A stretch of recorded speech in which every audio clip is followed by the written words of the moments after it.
I was a teenager in Vũng Tàu, a small seaside district nearby, when I first came to Saigon for the first time.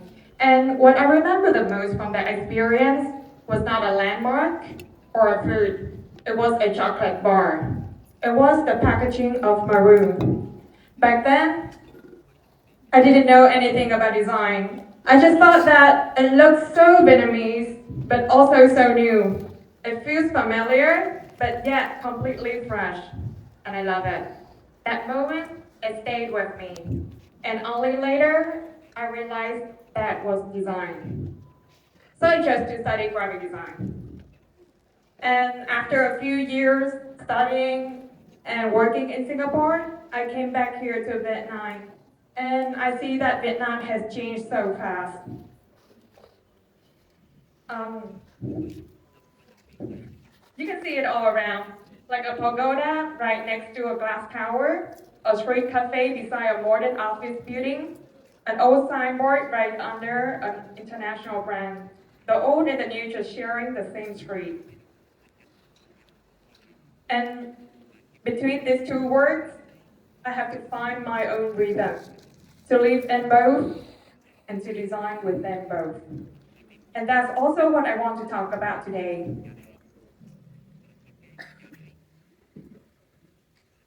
The continuity between tradition and modernity, and how it shapes the way I see, think, and practice design. As designers, we're trained to update on what's new, the latest trend, the newest tool, but continuity asks us to notice what stays. The gestures, the materials, the ideas, they don't disappear. They simply take on new forms. And I realized that design isn't just about what we create, but also how we see, how we sense the rhythm, connect the fragments, and make the thread between tradition and modern life visible. I never start my work from a blank page. I start from what's already there.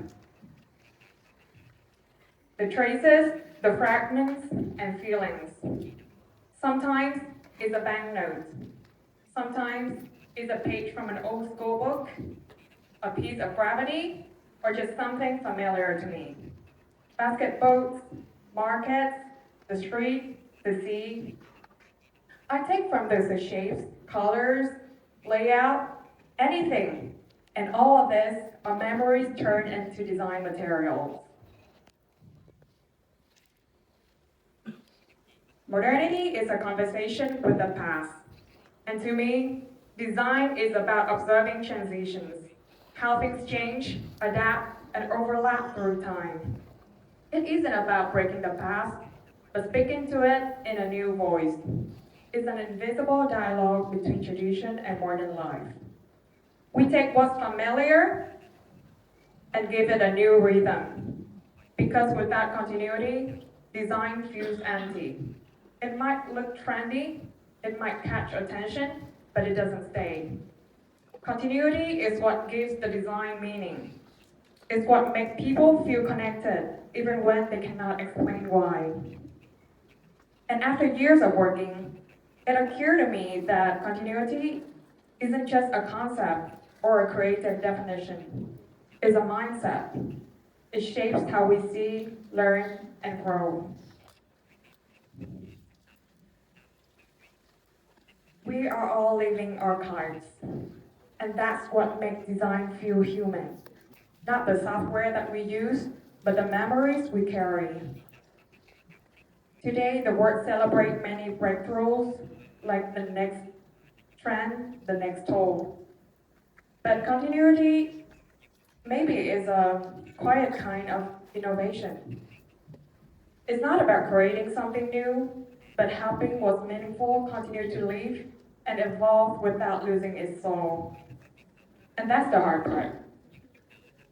Because to create the continuity, it takes awareness to listen, patience to carry things forward, and courage to interpret it in our own voice.